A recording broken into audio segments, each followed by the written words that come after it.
Hey everybody, this is Cindy Allen, Editor-in-Chief of Interior Design, and welcome to episode 2 of our Delta Difference Makers. Okay, our good friends at Delta partnered up with 3 fabulous designers who have their finger on what's now and what's next to share inspiration and ideas that are both inspiring and approachable. And this year's Delta Difference Makers are here. A big welcome to Avissa Mojtahedi she's the founder and principal of Avissa Design in Toronto. Hi, Canada, how are you? Oh, I'm good. How is everybody doing? Yeah, we're great. And we have Eche Martinez, founder principal of Eche over on the West Coast in San Francisco. Hi, Eche. Hey, Cindy, how are you? It's so good to see you. Good to see you as well. Yeah. And then we have Leyla Jaworski, owner, creative director, Design Shop Interiors in Sacramento. Hi, Leyla. Hi, everybody. Hi, you Delta Difference Makers. How are you? We're good. You know what's something that's so nice that happened that I saw right away is how much the 3 of you came together and with all different backgrounds and sort of design backgrounds and have such like affection and inspiration to each other.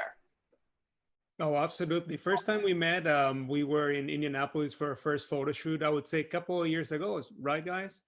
And, we each came with some work already done for what would be our, concepts for the first phase of the campaign with Delta. And as you say, we each have very distinct point of views.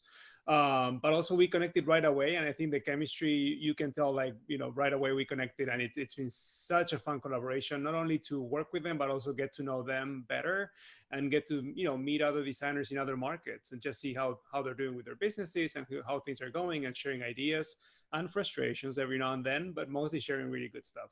Exactly. So, okay. So this is episode 2, you guys. The first episode highlighted you all, the Delta Difference Makers and the spaces at KBIS, remember? And we all met at KBIS and we talked about the KBIS experience and the Delta brand. Now, if anybody missed that program, you can go on DesignTV on interiordesign.net and learn more about the campaign through deltadifferencemakers.com. Let me say it again, deltadifferencemakers.com. Say it 3 times fast. Okay, so that was great. That was wonderful. And so we talk about authenticity with Delta all the time, right? That's what they say the DNA of the campaign is. And so today we want to dig into your businesses and get to know you all a little bit more. So this is going to be a fun one, right, guys? Oh, absolutely.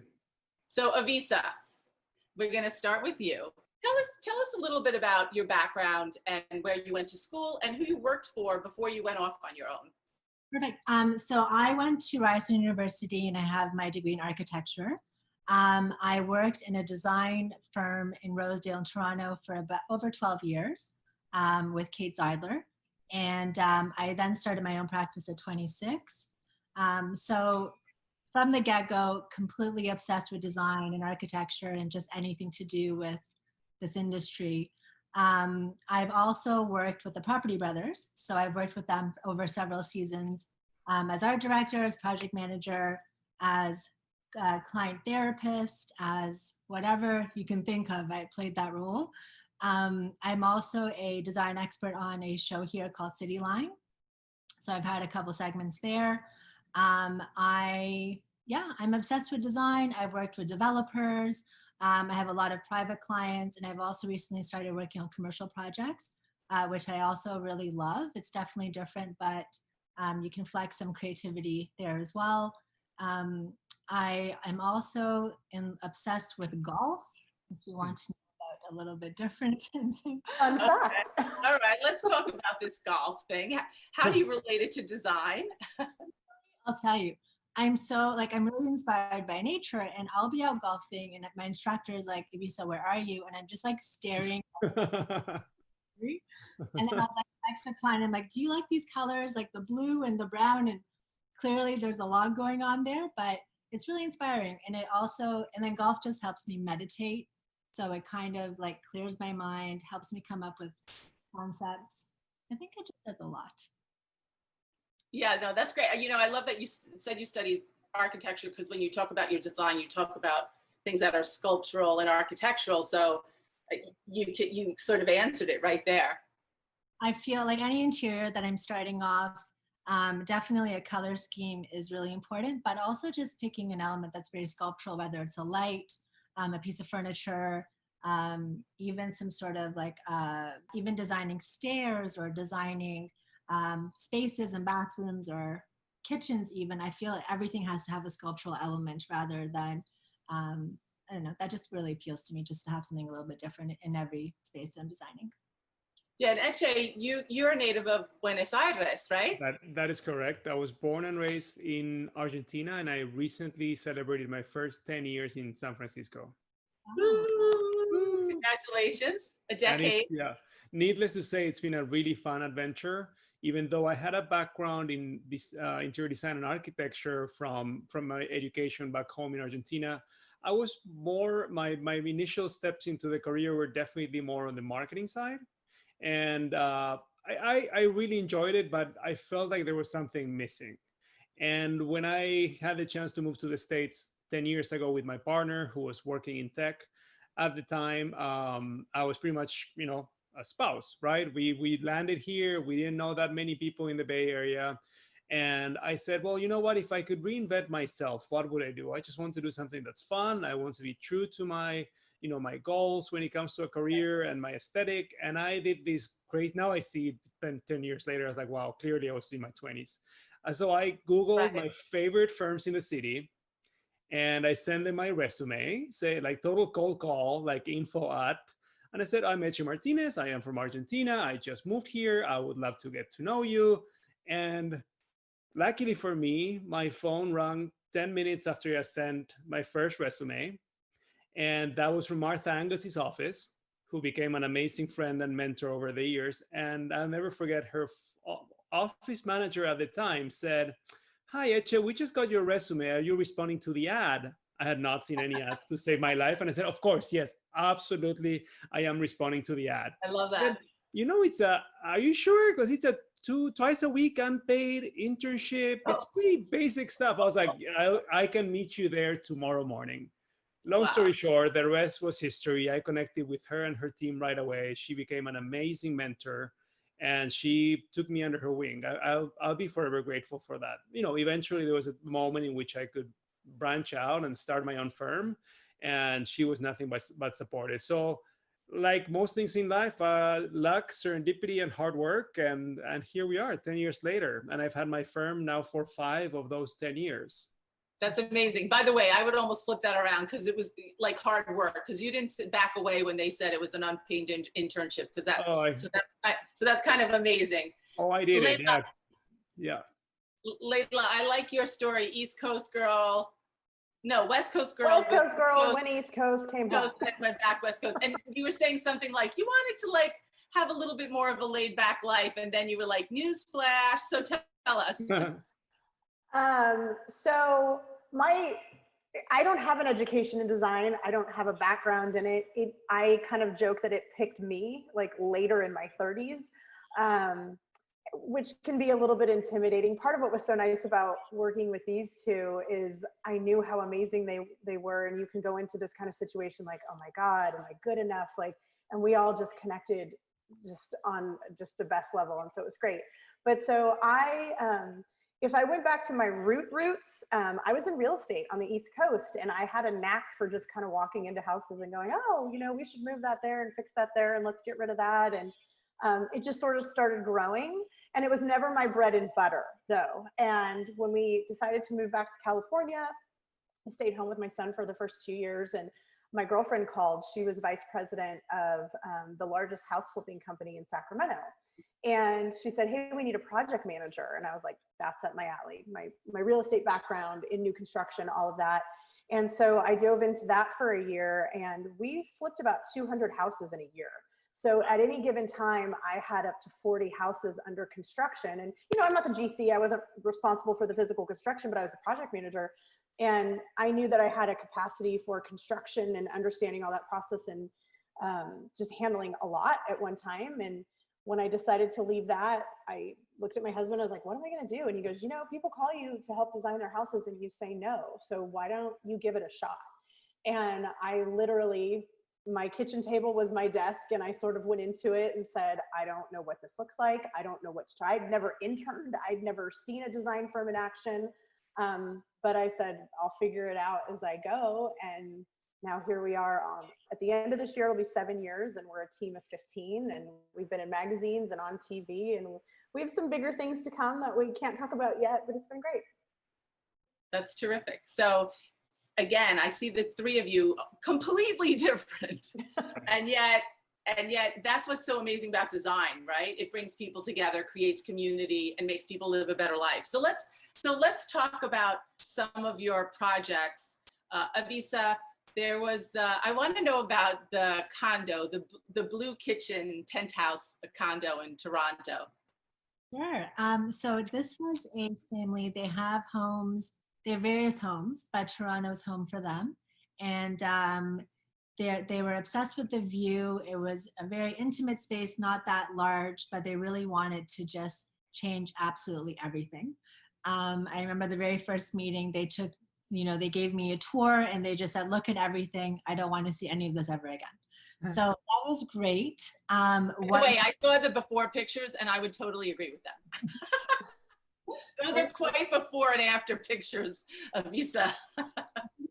Yeah. I even said if we keep any of this, if I'm not working on this project. So that turned out well. And they really they're young, they wanted something playful, colorful, accessible, and they were really into good quality and just higher end appliances and such. So we basically changed the entire kitchen area. We found a really lovely blue that was welcoming and fun and just a happy blue.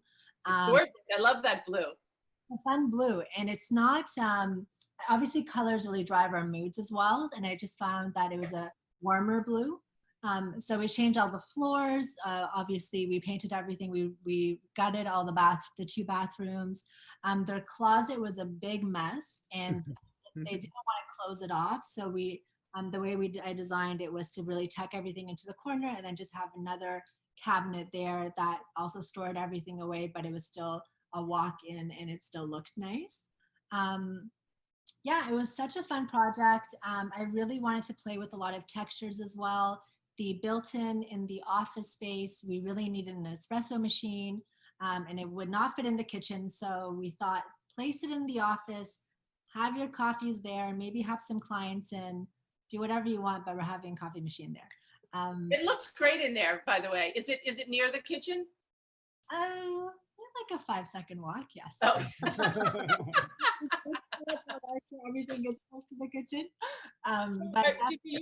Did you use Delta faucets in the kitchen and the bath? We did. In the bathrooms, we have Delta. And I know that was something that, I presented that to them early on, and they're like, love it, let's do this. So that turned out really well. They weren't really into a ton of different colors, so they really wanted to see more texture, like a play on different layering textures. So I really played that up in the office built-in, and it just turned out the space felt double the size. Obviously, color combinations have a huge impact. And then just, we had like a zebra or a cheetah pillow in the living room, which was very much not in line with kind of any of our tastes, but it just, and then we styled the coffee table. It was just such a fun project. And what I loved most was they gave me their keys. They were away for 2 months. Oh, and nice. they said, do your thing. And, and they came back. And that was so. It looks twice the size. And don't you think, you guys, it's kind of, as a designer, it's all about relationships, but then even with the companies that you specify, it's really about relationships. And to have that good relationship with Delta is really important in your business. Absolutely. Half of it, if not more, is really trusting the quality and understanding that it's going to be there over the next however many years. So it's that reliability, but then also understanding, being so involved with the team as well, really knowing what's being put into the product, the research, the technology, and just the brand itself is fantastic. So there's a ton of reassurance there. Yeah, don't you guys think the same? Oh, Oh, 100%. You know, 100%. you're only good as the quality of the product that you install. And I always tell my clients, you know, we're going to build a great team. We're going to get you from point A to point B in your remodeling or construction project. And hopefully we'll make it as enjoyable as we can. But, you know, it's construction. There's going to be a few headaches and a few hiccups. But I always say, if you got a really good brand behind you or a good team or a good vendor, and you pick up the phone and say, hey, guys, we opened the box and this is what happened, you know that there's going to be someone on the other side is going to say, yes, Eche, we're going to fix that right away, whatever it takes. And it goes to artisans, go to artists. It's just, it's a matter of relationships. And I think that's also part, you know, as you start growing your business and your career starts taking shape, you and your vendors and the brands that you work with, you're a team. There needs to be synergy, right? I think it's like, yes to all that. I think two good. things. First of all, I think the designer is like the best salesperson for a manufacturer for sure. And it's about product and then what you said, service, right? It's kind of both of those things in tandem. You have to love the product, but you have to be able to get it. 100%. And a company has to really service your needs for your client. 100%. Yeah. Okay. So Leyla, let's talk about what's a favorite project that you want to talk about today? Probably our Sebastopol farmhouse.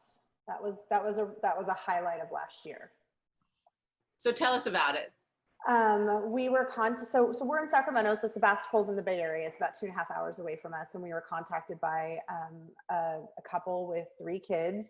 And many people would argue that the original house was amazing, but it was an old Tudor.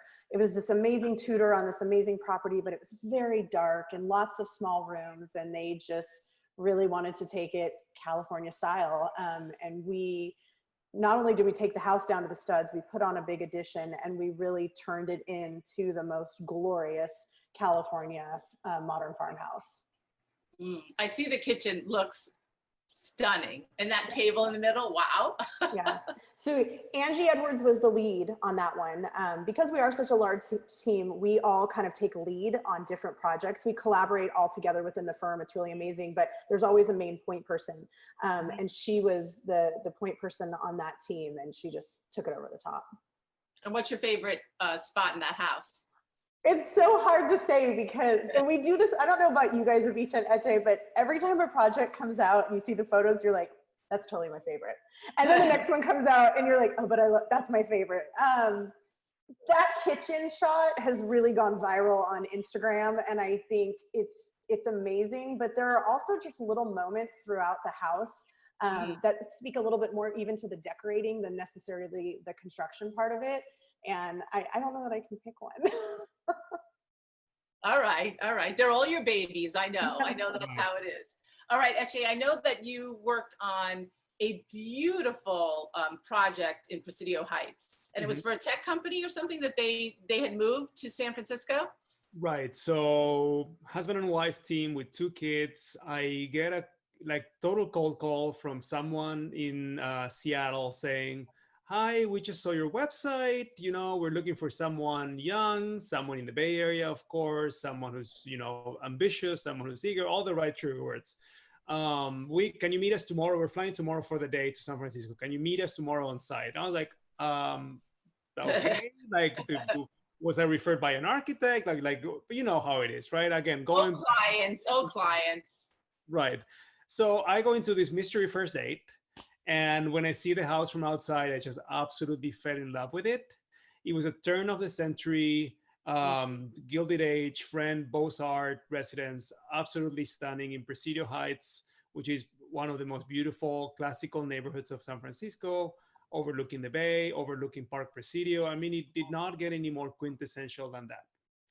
The only weird thing was that when as I approach the meeting and I walk up the stairs to go into the house, I see that there's tradespeople wrapping things up. There's a porta potty. And I was like, okay.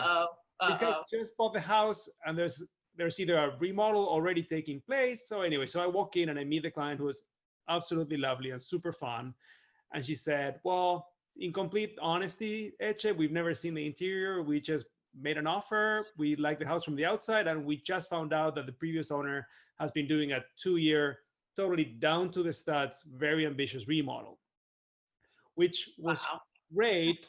But I mean, you've seen the pictures of our completed project.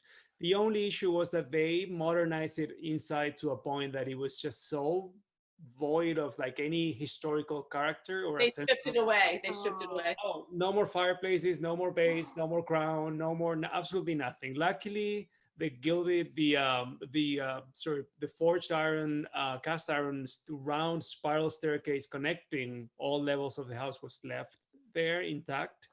And Thank then my God. client said, I want in an updated way, in a contemporary way, I just want to give this house, its sense of place and former glory. So we did this reverse exercise in which, when the previous crew was done with their super crisp modern remodel, we started bringing some of the elements that we sort of imagined would have been Yeah. there, right, back into this residence. I think you may have seen the black and white marble checkerboard at the entry hall. Yep. That Gorgeous. yeah, going back to favorite babies, that library by far is my Yes. favorite thing that we added to the property. There was absolutely nothing there. It was gray walls and a TV in the middle, no millwork, absolutely nothing. And when we walked in, we said, okay, we need to give this room a purpose, because it was close to the social areas but far enough that it could be private. And we said, okay, this will be our moment, our library moment with the client. And we connected right away. And speaking of collaboration, they were, to Avissa's point, they were out of state for the entire project. We had 6 months to completely redo the house and furnish it completely, including the art program. And I would say most of our conversations were via text. And she said, okay, send me 3 options via text. Okay, which one do you like? I said, well, option 1 is within our budget, but option 2 is really nice. And she said, okay, option 1. And like that for 6 months. And then we had the big reveal moment, almost like a TV show. They flew in with their kids and we had everything set up for them. The art was already up, flowers in every room. And it was one of the most gratifying projects I've ever done. That's why I wanted to share it with you guys, because we're really proud of it. Yeah, it is a stunner. I'm really excited to share it with everybody. Thank you. Avissa, we talk about architecture. So Eche was saying we had to bring it back in that particular case. But you sent over a few pictures that were about trying to find something that made a space special, feel special, like having a feature wall. And you sent us a couple of beautiful images, one of a living room. Tell us about that. So this house was, it was supposed to be more contemporary, and it was a young family. They had fantastic taste, and they just said, make our friends faint as soon as they walk in. Oh, that doesn't get any better than that. it doesn't get better than that. Yeah, so that was like super exciting. So what I wanted to do, I like to pick our light fixtures early on, because I feel like that's something that's left to the end and it makes or breaks an interior. Yep. So we started with our lights and we found this beautiful hand-blown glass bulb sculptural light. I love the movement in this fixture, and that's what really inspired me to do something wild and crazy on the wall. So the angles are kind of all over the place, and what I started doing was I just took some green tape and started taping the feature wall to show where all of our lines would go. Once they approved it, we had it all done up in MDF, and it just became this like backdrop of lines, and it mimicked the light fixture. It just kind of all made sense. So to me, that was a really great way to kick off the interior, kick off the house. And again, it was just really inspired by the shape of the light, and it just kind of took on a life of its own. Yeah, it's gorgeous. I want to ask you guys, because, frankly, I'm used to looking at projects and I could look at them all day with you. But we should talk about what's going on right now, and what are you hearing about from your clients in terms of how they're doing with COVID and projects, how they're doing, and their thoughts about maybe health and wellness. What are your clients saying? It's crazy for us right now. I think when COVID first hit, I sobbed, because I thought to myself, wow, we were set to have our best year ever in this business. And I felt like the rug was getting pulled out from under us. But instead, what we quickly saw is people really aren't going shopping. They're not spending money. They're staying at home. They're sitting in their houses, dissecting everything that they hate and want to change.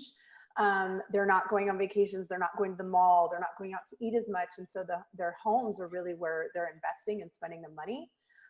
So we not only our design firm, but our store, even just our retail store, everything is busier than ever. And I think people just want to create that sense of comfort and home, and they want to love, you know, I think the attitude is if we're going to be stuck here, we want to love the place that we're in. That's what we're experiencing. Yeah, I would say it's the same thing here. You know, March, there was a lot of uncertainty in California, especially here. You know, our job sites were in complete lockdown. There were a couple of weeks in which, to Leila's point, we, you know, the first quarter, we were run. It was really gearing up to be a really busy year. And then there was so much uncertainty and in a way, so much fear in mid-March and I would say early April, that I was okay, well, we will need to reinvent the way that we collaborate with our clients. We need to reassure them that, you know, their projects will keep on moving forward, but also that there's a lot of uncertainty going on. And I think now that, you know, we've all acknowledged that the home is or will be the center of the universe, at least for a while, the program is really changing and people are putting more time and putting more effort into turning that home into a place where they can work properly, if they need any privacy or they need to acquire space where to take a video call. They also want to remain active. So if it means, you know, creating you know, an extra space or regaining an unused space in a home for working out. Some lucky clients, maybe they want to have a steam shower because they miss being in the gym. Right. We're hearing that. Yeah. Right? Lots of that. Or it could also be, you know, a study room. Like kids need to be in the proper setting and not be distracted, just like us adults were having our video calls. They need a place where to follow with their education, if it's going to be a couple of months or a couple more, I don't know, a couple more quarters, a year. Right. Who knows? Don't say years. Don't say years. Right. No. I hope not years. But, you know, the program, our residential programs are definitely growing significantly, and we are busier than ever. I wonder about the word that we've heard that we haven't heard in 20 years. So let's talk about the word hygiene. So like companies like Delta, they're in the business of hygiene, but we've never, as designers, you've never had to talk about it. You've always had to talk about design, right? I've never heard the word, you know, spoken between us, and now it's circling around us. So having a company like Delta support you all and want to give you voices, at the same time giving you those useful tools for your clients, right? Because that's what they want, cleanliness, right, Avissa? Absolutely. The touchless feature is just like a whatever you believe in scent. It is, you know, any faucet that we're picking out, it has to be touchless. Clients, even if it's touchless, I've had one client say, well, I'm going to disinfect it after, which is fine. But everyone is, and rightfully so, very much focused on, you know, keeping everything sanitized and clean. And if there's anyone coming in through the house, having a mask on, and just a lot of cleaning. And, you know, there's a lot of scary things going on. So everyone's very much focused on keeping it safe, for sure. Yeah, Leyla, are you hearing that as well? We are, for sure. And I think even for us in California, what I've loved about Delta, there's a whole different layer to it. So we have the strictest water restrictions in the country, our gallons per minute. And I have Delta throughout my whole house. And part of the reason that I did that is because of the technology that they put into the faucets. It totally makes up for our lack of actual water, and you would never get in under one of those shower heads and have a poor experience. And so that's a lot of like what we're explaining to our clients, is that the technology is there to make up for the water pressure, and they're really happy with that. That's an amazing story. Okay, by the way, so we're almost out of time. So I want you all to pick your like one favorite Delta collection. Okay, Leyla, what's your favorite? The Broderick, which is new. Okay, Avissa? I'm gonna go with my Emmeline, just because it really pulled the design together, and I just think it's beautiful. So Emmeline, What finish? The black, for sure. The black. Okay, Eche. Maybe I'm biased because of my recent love affair with the Trillium collection, but I'll stick to my Trillium collection. Same thing, also in the matte black finish. Great, super. It's great. See, you're all different. We are. Well, listen, thanks so much. Look, it's been a pleasure, you know, from KBIS last year where, you know, someone was dragging me over. They're like, you have to go see the Delta Difference Makers. To now we've had 2 shows together. Thank you, Delta, for all your support and for creating this amazing program that does support the designers, the design community, and give an authentic voice to Delta. Thank you all very much. And sending lots of good love and safety and healthy living for everybody till we can get back together again and give ourselves a real one, right? Thank you. Absolutely. Thank you so much. Okay. Thank you. Thank you guys so much. Good energy, sending good energy. Thank you, Delta. Thank you so much.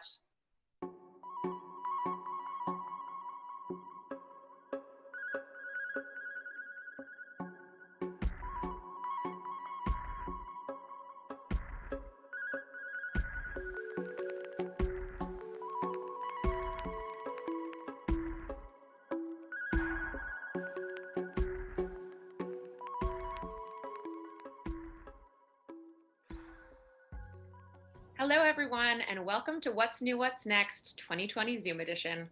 Thank you all for joining us. My name is Grace Bewley-Hunt, Home and Design Editor at Luxe Interiors and Design Magazine, and I'm so honored to be chatting today with the one and only Christiane Lemieux, who is joining us today from the gorgeous Precedent Showroom in New York City, also home to her latest endeavor, Lemieux at Sea.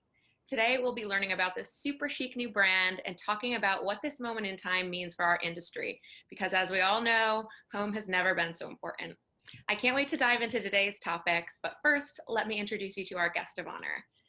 As a designer, entrepreneur, investor, and author, Christiane is truly a Jill of all design trades. She introduced her European lifestyle brand Lemieux at Sea into the United States this past August, which coincided with the recent launch of her first business book, Frictionless, where the future of everything will be fast, fluid, and made just for you. Prior, Christiane was the founder of The Inside and the former CEO of her direct-to-consumer home furnishings brand. She was the co-founder of Clothing Company and the founder of Dwell Studio, which was purchased by Wayfair in 2013 and where she served as creative director until 2016. Christiane is a frequent contributor to numerous design outlets, has penned a best-selling design book, and has 2 more coffee table tomes slated for publication.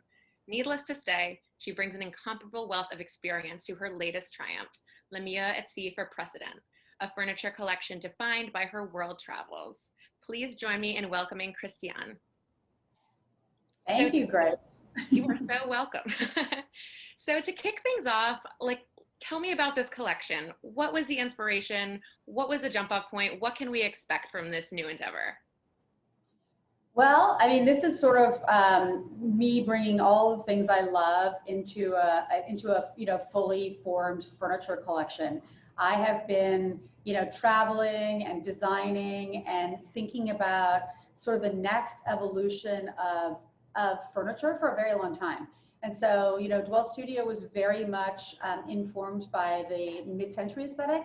And I think that, as I've started to write, to research, to really become a design academic, I wanted to infuse that into all of the pieces and actually the brand. And so it really is an homage to, the history of furniture design and all of the things in that I love. Amazing. And are we seeing any right now? Are we looking at this collection as we speak? I think behind me, if you can see it, it's hard to know these days with all of our technological issues, but you can see the Rouen sofa and our beautiful tables. You're seeing a whole bunch of pieces of it.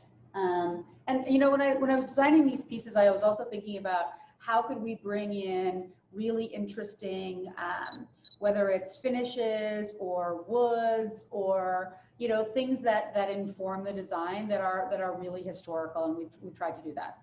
Fabulous. And I know you pulled inspiration really from your global lifestyle, but are there any particular influences or cultures that were super formative to this one? Are there any kind of stronger references? So I would say that there's 2 things that really sort of reference this collection. One is my profound love of African art and design. So whether the carved tables and some of the shapes, I have a collection of of masks and objets that I've gathered from my travels. I just love the silhouettes of some of that design. And I would also say that my parents live in Paris half the year, so I spend a lot of time there. So there is very much, and I am French as well, so there's very much a French element to this collection, which feels very authentic, not only to the pieces that I love in design history, but also to my family.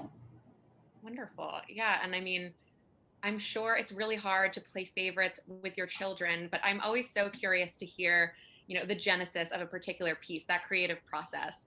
So I was wondering if you could maybe, pick one particular piece and kind of talk about, seed idea to showroom floor, like what that looked like. So one of my favorite pieces that we did for the collection is the Rouen sofa.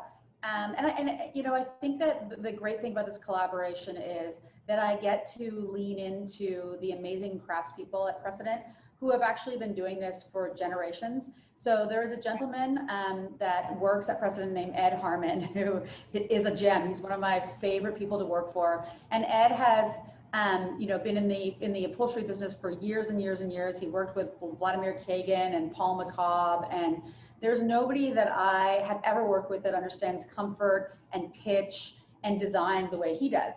And so when I threw him a curveball with, a very French-inspired curved sofa, it took us a little bit of back and forth, but, with the seams and the right sort of design elements, we were able to engineer it. But I will tell you that the arm on this was really difficult to pull off. And because Ed has all this experience, and because, to me, he's like the godfather of upholstery, we were able to do something really beautiful. And the interesting thing about being a designer is that when you work with when you collaborate with your manufacturers, I mean, there's a lot of back and forth. And, this has been sort of flawless from that respect, largely because this team has so much experience. Amazing. It helps to have the best partners. And Sure I mean, does. especially you had another challenge thrown at you on top of, such a huge endeavor to begin with, but you did all this during a global pandemic. I know you've been in the industry for a while and you've seen a lot, but this had to be a first. And I would really love to know how you did it. I mean, there had to be unforeseen challenges, pivots, things that were done differently than planned. So, can you speak a little bit more about what that was like this summer? I mean, to say that this has thrown us all a curveball would be an understatement. So we were going to launch actually in the spring, and then the first high point was canceled, and then this one, the next one, this October one is also sort of modified, and so we decided to go ahead with it anyway, and we launched virtually. With the help of Architectural Digest and some other publications. Mm-hmm. And then, I had to get really scrappy. So one of the things that I learned at Wayfair was how to flawlessly digitally render things. So I was able to do some, digital rendering and 3D modeling. And then with Anthropologie, we actually had their first photo shoot sort of post-lockdown in June. And everybody was in a hazmat suit. There was a special team that came in and cleaned my apartment.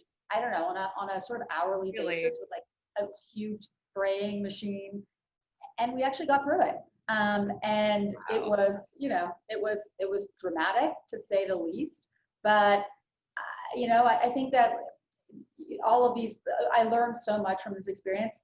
And I think we all have, just as a planet, how much you can get done, even when you don't do it the sort of traditional way. Totally. Isn't it amazing how quickly we adapt? Like even right now, like we would be in person in a room filled with people and we're just rocking it. So we're all picking up some skills, some new tech skills. So there are learnings for sure. I think that's right. And listen, this is the way the world is going to be going forward. I think we're going to be forever changed. And now, I say this all the time, we all became, digital citizens at the same time. And after this, we'll think about technology and think about meetings and think about all these things in a completely different way. And I think the upside of it is, as I've said to you, we're going into the decade of home. And for our industry, it's going to be a very, very interesting and complex opportunity. Yeah, that's what I really wanted to dive into today. It's something we talk a lot about at Lux. We are already seeing it from so many different ends of the business, but you know, everyone is home. Everyone is caring more about home than ever. We are nesting. And I think it's this real reckoning of this is the time to invest in my home.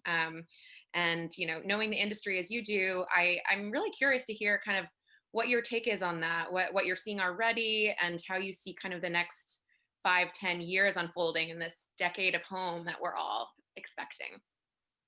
Well, I mean, I think it's pretty obvious to all of us that the sort of shift in disposable spend has gone from, you know, high fashion and travel, restaurants, et cetera, into our homes.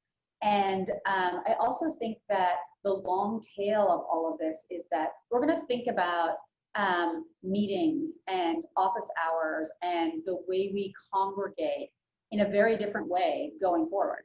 And so the home office, I don't think is going to be one of these things that, you know, is a choice. I think that everybody is going to have the right from now on to work at home when it works for them, to have more flexible hours, to be able to spend, I think that, you know, the upside of that is to be able to spend more time with our families, think about the way our days are much differently. You know, I'm still, even after 7 months, trying to get myself out of the idea that, wait, at 9 o'clock in the morning, I'm supposed to be somewhere. Because I'm so, you know, we're so trained as a species to think that way. And, you know, I work all the time now anyway, and it's much more fluid. And I think that's going to be the truth. And I think that that fluidity is going to extend right into our homes, right? And so our homes are going to be our gyms, our staycations, our classrooms, our offices. You know, it may not be to the same extent it is today, but I do think that that kind of flexibility will be something that we carry out of this pandemic into the rest of our lives. And so people are thinking about their homes differently, because it's not just a place, you know, you leave at 9 o'clock in the morning and come back to at 7:30 at night. Now it is your universe. 1000%. Yeah, we've been, you know, seeing a lot already. We've been hearing a lot of designers talk about requests for more kind of like amenity heavy rooms. Of course, the office is now a given. But, you know, kind of just in the realm of trends, and both in terms of spaces and in terms of actual pieces you need to outfit these spaces. Are there any kind of particular patterns you've already seen? Anything, any trends that you're excited about that you think are like going to be really great for the home space? Well, I think there's some interesting trends for interior designers to start with, right? Yeah. And that is, you know, people are upgrading their primary homes, and then their second homes are becoming sort of really infrastructure heavy refuges. So, you know, your beach house isn't just your beach house anymore. Your beach house is your, wait a second, if my kids can't go back to school and they need to be somewhere where I can teach them, I may take them there so that they can be outside too, you know, not necessarily in New York City. That sort of applies here more than other places. Yeah. But truthfully, all of our spaces have to be upgraded from an infrastructure perspective. You know, the technology part of this is you know, is pretty heavy now. And I think that there are tons of opportunities in our category in smart home. So I think we're going to see so many things roll out in that particular space. I also think that, you know, people are thinking about their spaces in a much more 360 sort of wellness perspective. So, you know, I'm thinking about like, what do I want to do? The first thing I'm doing is putting an infrared sauna into my bathroom. Like I'm going to get rid of my closet because I don't need all those clothes anymore. And I want an infrared sauna because there's like health benefits to that with respect to all of these viruses that are amazing. So I think we're going to start to think about our spaces in a completely different way, much more holistic, much more 360, much more about how they make us feel from not only, you know, a comfort perspective, but a wellness perspective. And, you know, one of the things I think that we, you know, as an industry, we talk about trend and design and all these things. We never really talked about how our homes made us feel. And that's really personal. And that is becoming something that is a big part of the conversation. So, you know, don't tell me what my home should look like. Tell me what my home should make me feel like. And that's that's kind of the new entree for interior designers. Yeah, that's a really, really interesting touchstone. And I feel like it's like the leading consideration now, you know? I think that's right. I think that's right. And it should be.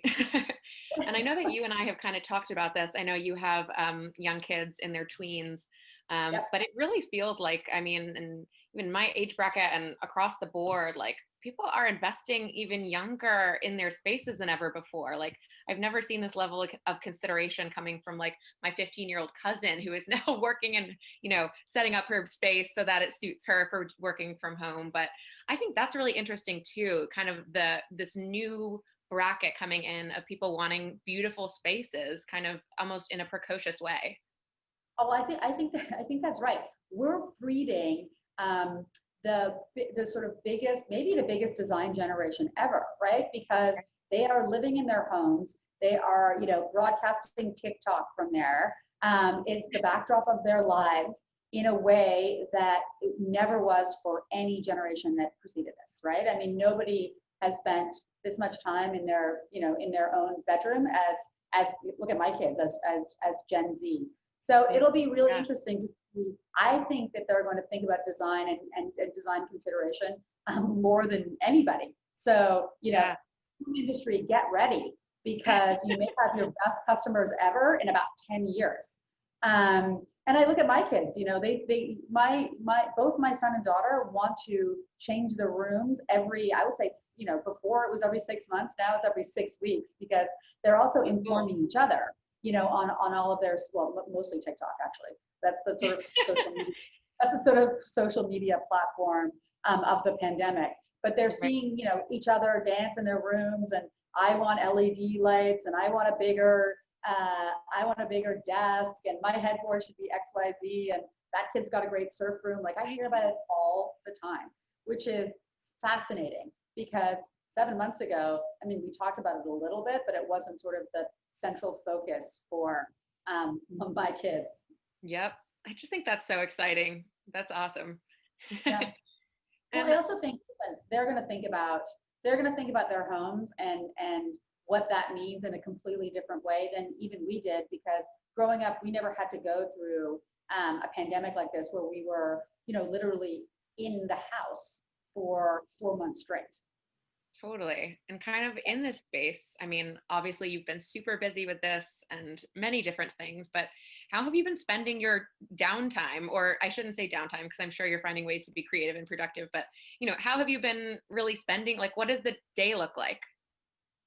Well, you know, the ironic thing about, you know, sort of this modified workday is I've actually never worked harder in my life.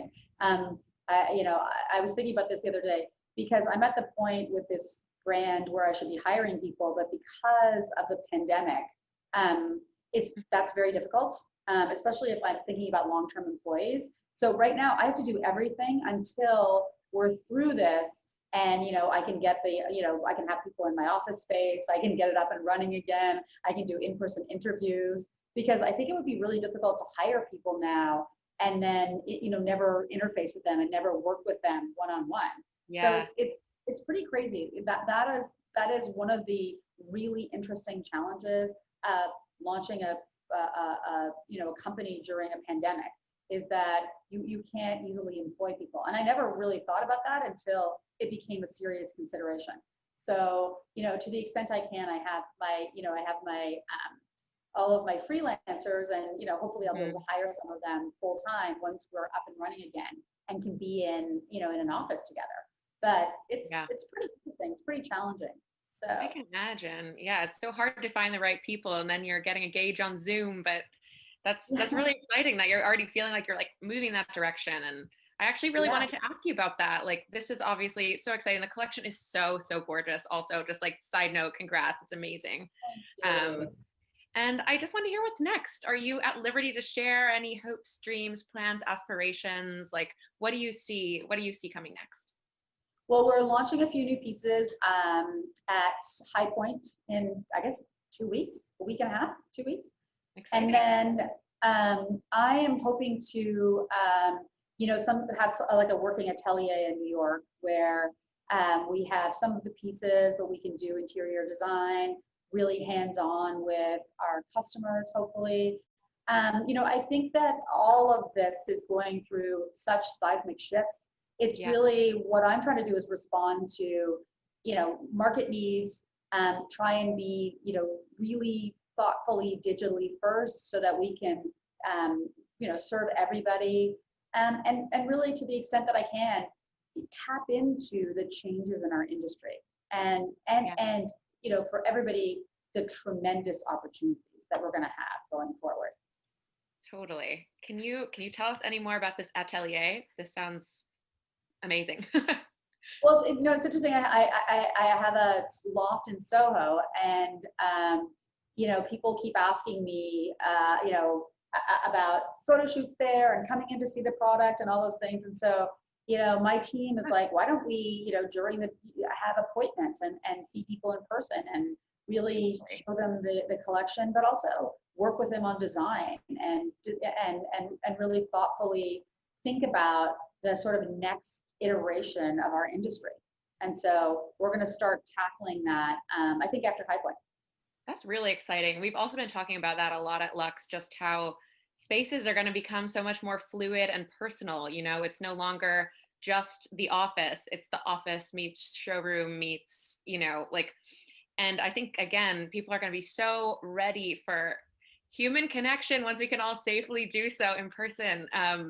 So I think that's super exciting. And I definitely want to come over to your loft because I've seen pictures and it looks beyond. And I think the appointment thing is nice because, unlike a retail store, it sort of mitigates it makes people safe and healthy and mitigates the amount of people in one space. And I think that's going to be a consideration for everybody going forward. Retail is up and running again in Soho, and the best stores are really thoughtful about how many people go in and out. And they do a very good job now. They're taking everybody's temperature. Everybody has a mask. Everybody then washes their hands with some sort of antibacterial something. And they allow people, but I would say a quarter of the amount of people that would go in and out of a space at one time. And you know what? Everybody is okay standing in line. Everybody is okay following the rules because that's how we're going to get through this together, and we're going to keep the economy up and running. And I think it's pretty hopeful. I totally agree. And I can't wait to come see these pieces in person. So that is my next trip, venturing Brooklyn to Manhattan. That's top of the list. Well, before we wrap up today, Christiane, I'd love to do a fun little send-off, rapid fire Q&A, just to give our viewers here today a little taste further of your personality. So let's get started. If you didn't live in a New York City loft, you'd live? In Paris. Any particular features you look for in a home? I mean, I love good architectural bones. Yes, plaster everywhere. I mean, I would be in Paris with like some very serious moldings. Style icons. Wow, style icons. I mean, I would say Madeleine Castaing. I love to, I like the sort of ends of the spectrum. I think Axel Vervoort is poetic in his simplicity. So those are, and I also look back into design history. So everybody from, Le Corbusier is probably my greatest style icon, not just because of his architecture, but because he was a wild man. And so, I love Charlotte Perriand as well. So I think for me, it's all of these things thrown into a mental blender, and that is where I get my inspiration. Love it. I want to see this mood board. The secret to a happy home is feeling good in it. So less about what you're being told is the latest trend, and more about the way it looks, the way it makes you feel, the way it smells, the way, all of these things. It's really about your perfect 360. Love. And what is the best thing to come out of quarantine? Oh, our renewed love of home. I mean, no doubt. And the idea, and I think that the upside of that is a renewed emphasis on family gathering, the big dinner table, the cozy movie night, all of those things I think are the upside, instead of looking for inspiration by jumping on a plane and going to some fabulous destination, which seemed to be like the Instagram message of the last decade. So I think now people are like, you know what? Like, I love my family. I love my kids. I love my friends. Let's cook a big meal. Let's hold hands.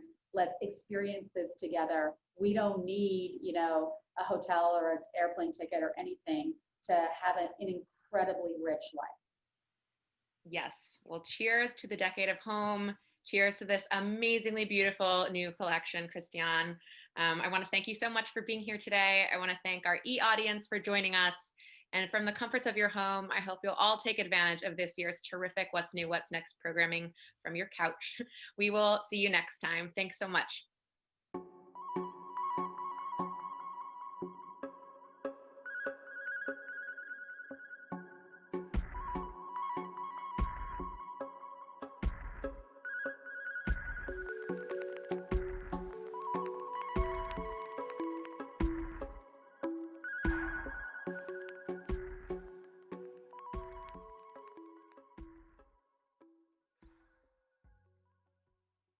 Hello, everyone, and welcome to What's New, What's Next. My name is Sarah Shelton, and I am the market editor at Luxe Interiors and Design magazine. We are thrilled to host this panel discussion on luxury lighting today with the help of our friends at the always fabulous Dennis Miller Associates showroom located on the 12th floor of the New York Design Center. Today, we are going to dive into all things lighting. We'll, of course, talk about what's new and what's next in the lighting world, but also analyze the relationship between consumers, lighting, and design in general. We have some wonderful panelists with us today, and it's my pleasure to introduce them now. I'll start with our event partner, Justin Orlansky. A huge congrats goes to Justin, who as of September 1st is the new owner, president, and CEO of Dennis Miller Associates.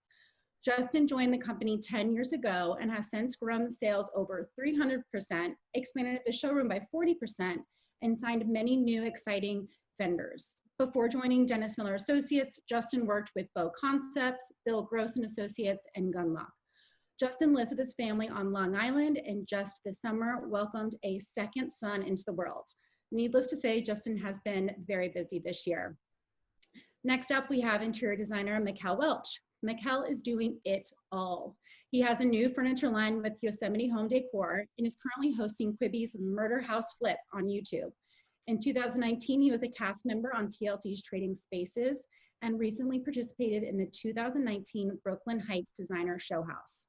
Mikkel has designed VIP green rooms for the likes of Michelle Obama and Oprah Winfrey, and also designed a tour bus for Nick Jonas. Impressively, Mikkel is a self-taught designer and currently lives in Queens.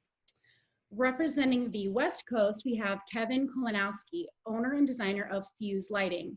A graduate of Chicago's Harrington School of Interior Design, Kevin began his career as an interior designer, but made the switch to lighting design, and this year celebrates 20 years of Fuse Lighting.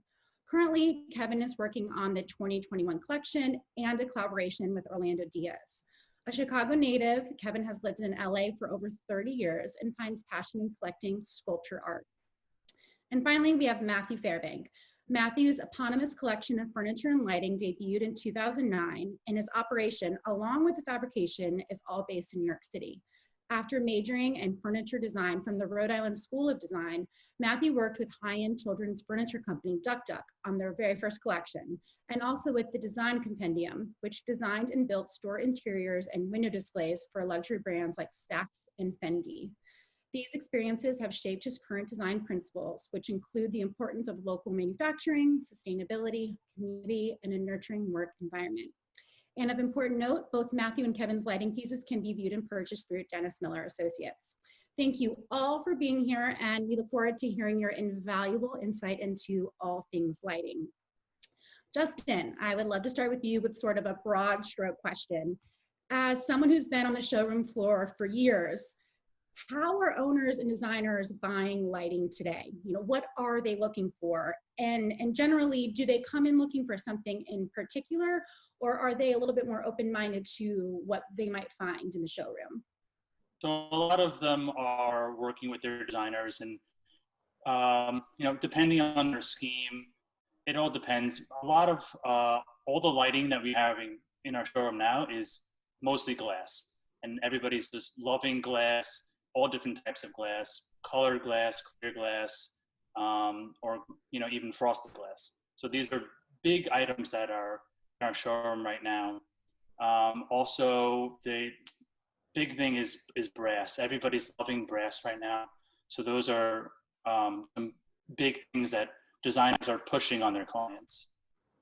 Awesome. And Mikkel, from a designer's perspective, I would love to know what clients are asking for, or really what kind of lighting you're excited to include in your designs or introduce to your clients maybe for the first time. Oh my gosh, I feel like my clients are extra. They don't, bigger is better. Like everybody right now wants some type of like statement piece of art. And I kind of have to agree with my clients. Like if you're going to spend the money on lighting, why make it basic? And so most of my clients are wanting something that just strikes your attention from the moment you walk into that entryway. Or I've even had a lot of clients like play with task lighting in a different manner. Right now, task lighting, let's face it, we're all in the house. And, now our kitchens are converting into home offices, and, we're using these extra bedrooms that we hadn't used before in different manners. And so task lighting has been like another huge winner for me. I never thought I'd be looking at so many different types of task lighting. And what's so funny? I'm not a big techie person, but with my lighting options now, I have to look at things that have like a dual function where I can actually like plug in iPhone cords, but that's tricky. And we all know because, you can go very corporate, with these light fixtures, and that can go really wrong like quickly. And so it's trying to find that balance, which has been really interesting for me. But overall, I think the undertone is that they just want statement pieces.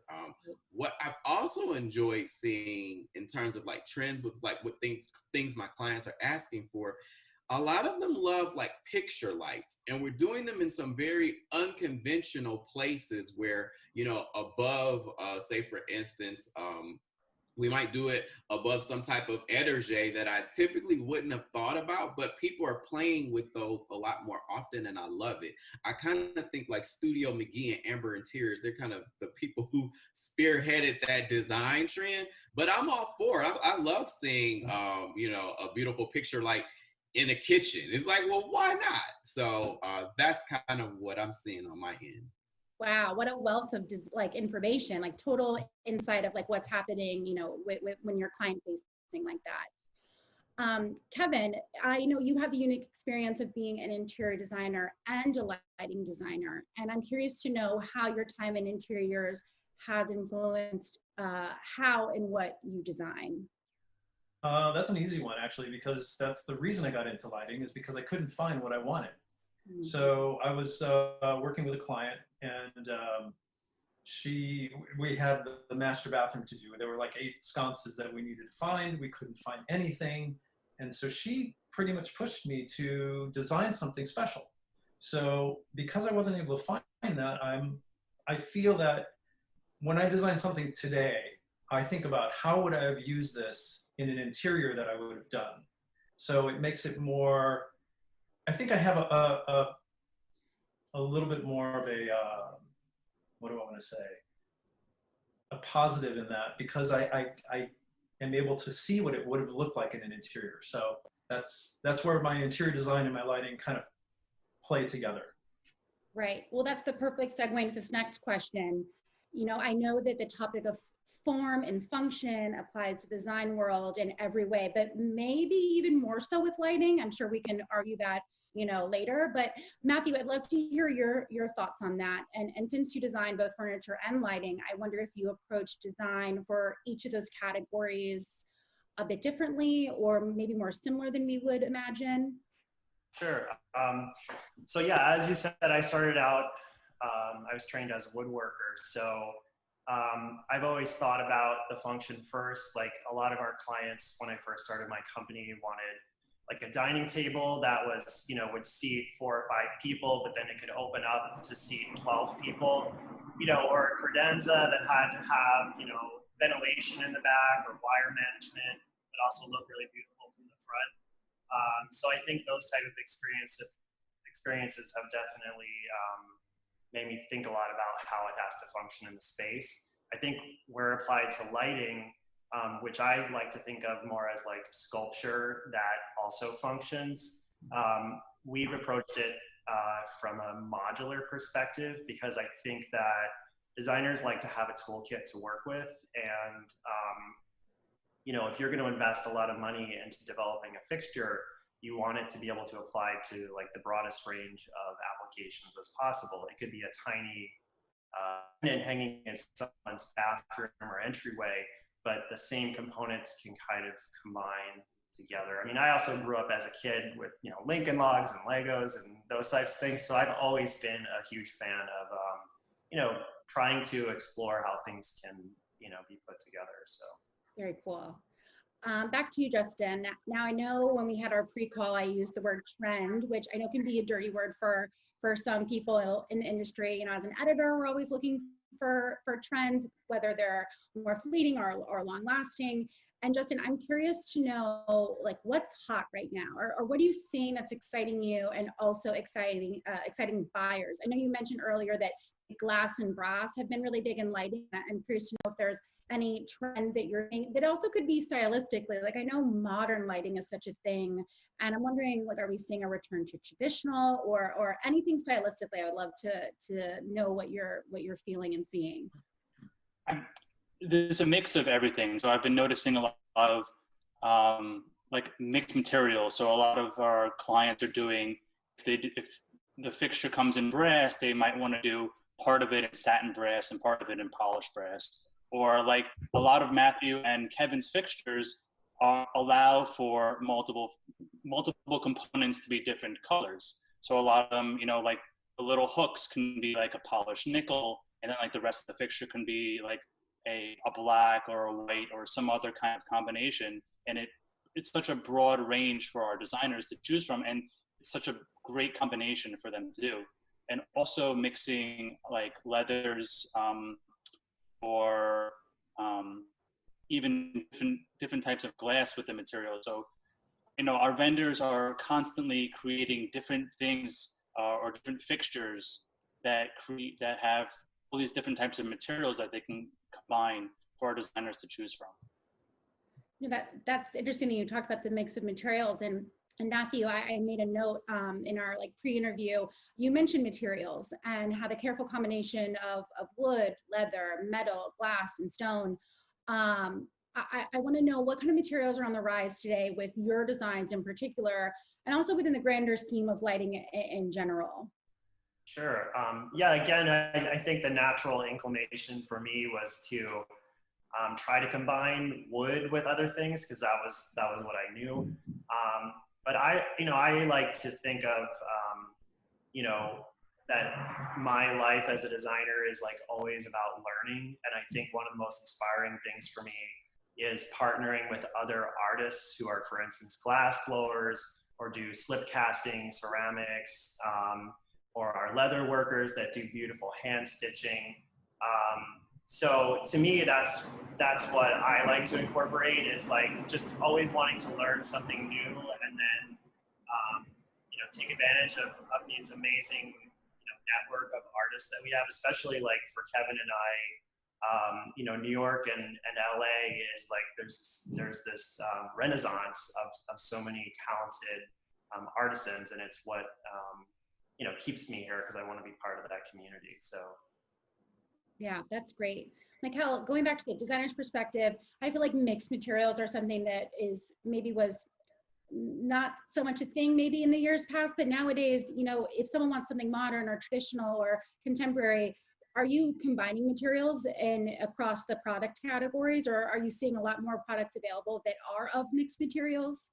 Yes, I mean, I think as designers, it's kind of our job to give our clients permission to do things. I always say clients are always like, they don't know what to do, and they don't know that they're allowed to mix materials. And especially with lighting, they think, you know, just because I have brass, like everything needs to be brass, like my chandelier needs to match my hardware. Like, it's like, slow down, like, sweetheart, you don't have to do that. And so I would say yes, but a big part of that, you know, as the designer, is educating the client and helping them step outside of that box. If not, you know, they can go to Home Depot and just, you know, do it themselves. So I say yes.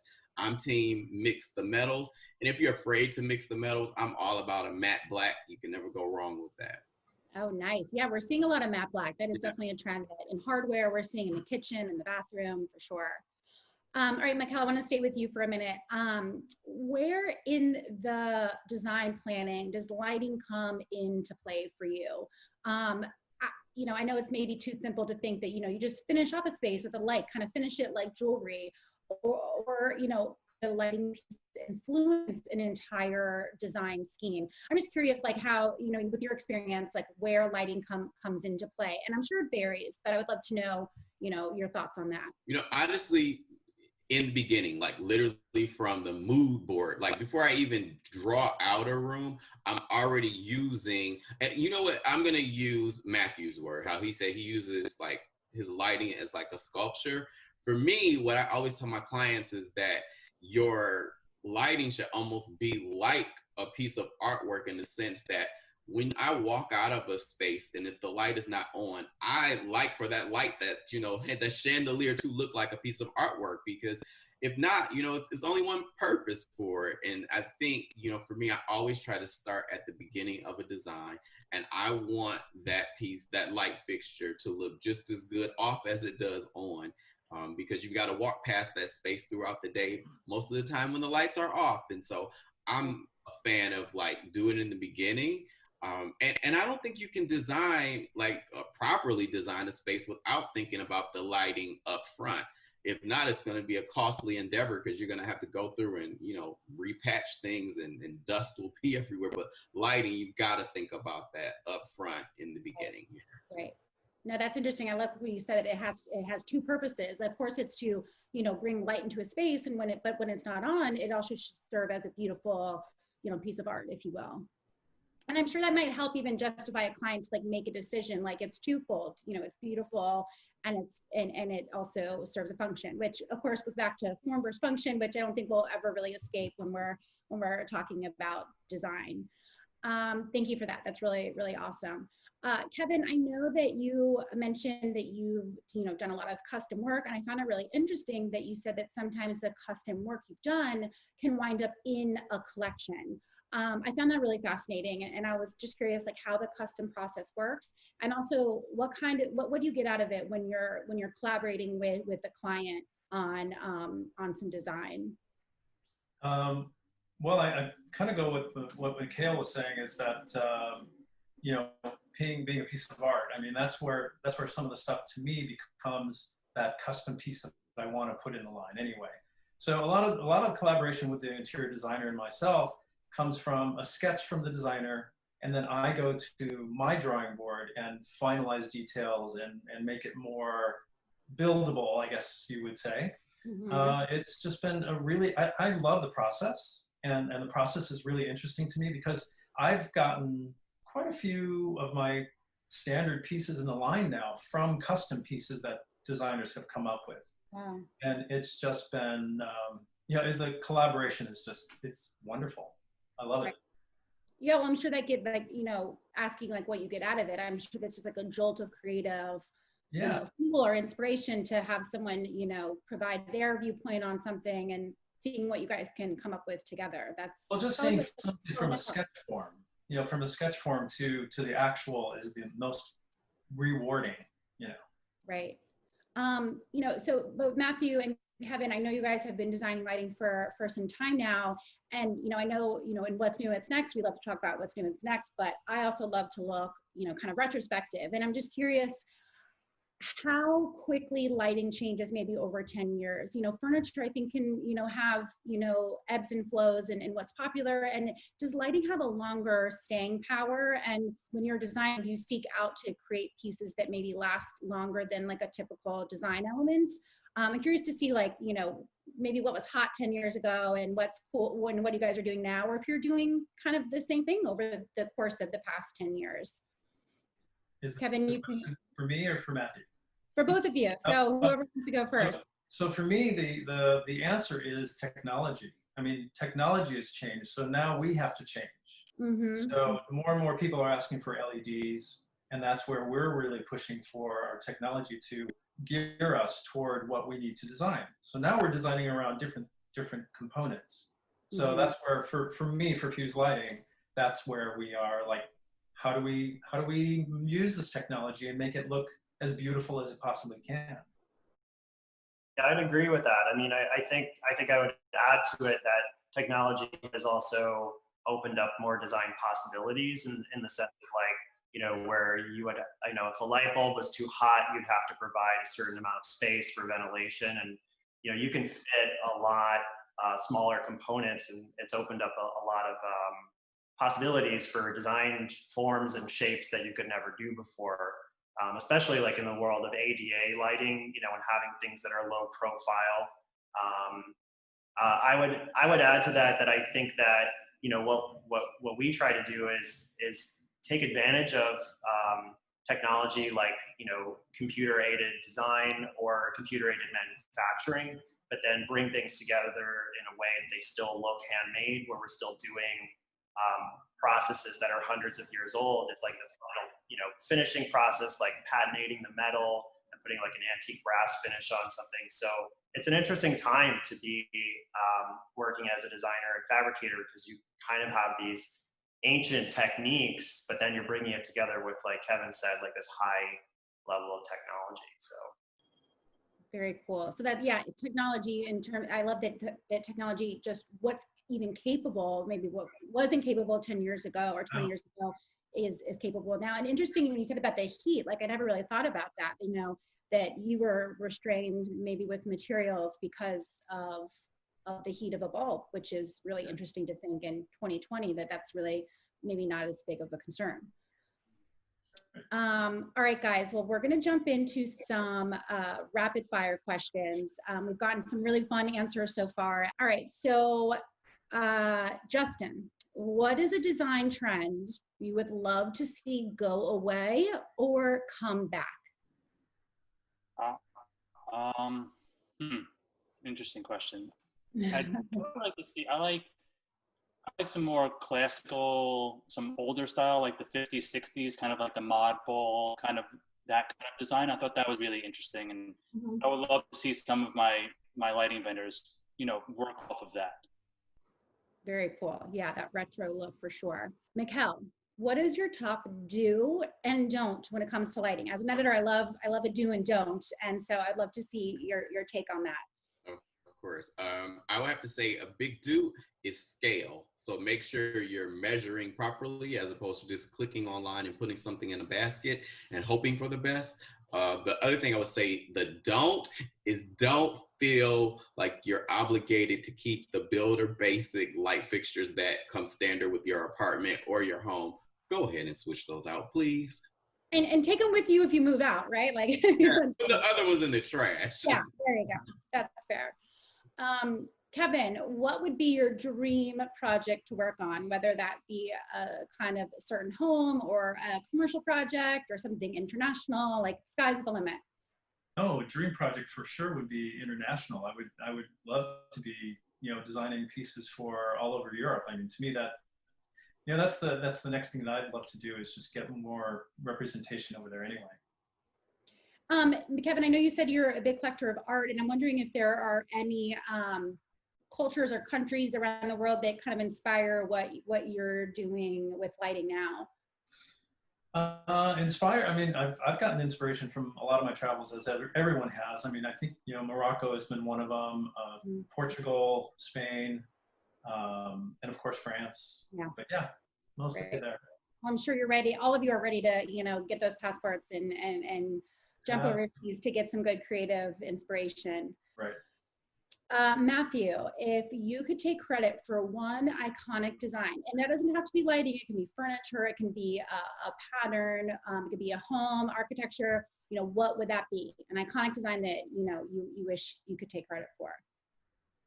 Well, I mean, I think that, I think it's hard to say, because it's like a lot of my influence comes from things that I have looked at in the past.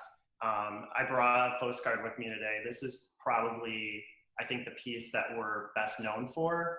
And as I said, it's very mid-century inspired, but I think that as a designer, what is the quote, good artists, great artists steal, good artists borrow, or whatever. I think part of it, I've always thought of myself as almost like a DJ, mixing samples from different, jazz influences or whatever. But I think we all have to bring our own voice to something, and kind of push the envelope a little bit further.